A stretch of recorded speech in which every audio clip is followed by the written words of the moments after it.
सुनो नैना, तुम्हारी तबीयत तो ठीक है ना? हाँ एकदम बढ़िया, बताइए। वो दरअसल नया साल आ रहा है ना, तो मैं सोच रहा था पार्टी रख लूं।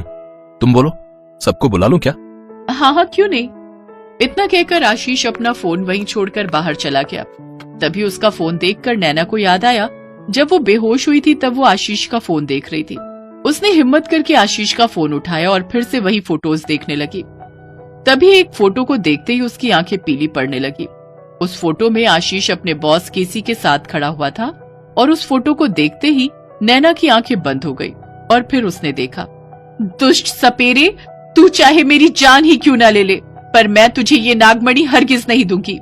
जान तो तेरी जाएगी ही, साथ ही ये मणि भी हासिल करके रहेगा कालीचरण। यही नैना का सच था। 25 साल पहले नैना एक इच्छाधारी नागिन थी। उसके पास नागमणि की शक्ति थी, पर सपेरा कालीचरण उसे मणि और उसकी ताकत छीनना चाहता था। उस दिन कालीचरण और नैना में भयंकर युद्ध हुआ था, पर कालीचरण की सिद्ध अंगूठी की वजह से नैना के सारे वार बेकार जा रहे थे। फिर कालीचरण ने उसे मार डाला, लेकिन फिर भी वो नागमणि हासिल नहीं कर पाया। नैना ने फिर जन्म लिया, लेकिन उसे ये सब कुछ याद नहीं था, जबकि कालीचरण ने अपनी काली शक्तियों के दम पर खूब पैसा कमाया और एक बड़ी कंपनी खोल ली, जिसमें नैना का पति आशीष काम करता था। उस दिन नैना केसी यानी कालीचरण के आने का इंतजार करने लगी और फिर, ओह, तो ये है नैना? मैं हूँ नैना, आपने तो मुझे फौरन पहचान लिया।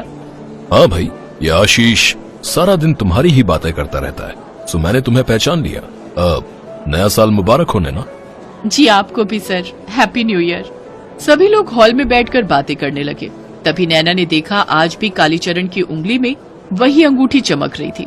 वो किचन में गई और ट्रे में सबके लिए चाय लेकर आई, पर उसने ट्रे एक हाथ में पकड़ रखा था और दूसरे हाथ में खुखरी छुपा रखी थी। जैसे कालीचरण ने अंगूठी वाले हाथ से चाय का कप पकड़ा, नैना ने कालीचरण की कलाई पर खुखरी दे मारी, जिससे उसका हाथ कलाई से कटकर जमीन पर गिर पड़ा। ये सब देखकर वहाँ खड़े लोगों की चीख निकल गई और तभी नैना ने कहा, ओम नमः नागेश्वराय। मंत्र का जाप करते ही नैना एक इच्छाधारी नागिन में बदल गई। उसने अपनी शक्तियों से घर के सारे दरवाजे और खिड़कियां बंद कर दी। उसे नागिन के रूप में देखते ही कालीचरण दर्द से कराहते हुए बोला, नलिनी तू, पर तुझे तो मैंने। हाँ कालीचरण, तूने मुझे मार दिया था उस दिन, पर मैं फिर पैदा हुई इंतकाम लेने के लिए, और आज तो तेरे पास तेरी तिलिस्मी अंगूठी भी नहीं है। आज तू नहीं बचेगा दुष्ट सपेरे।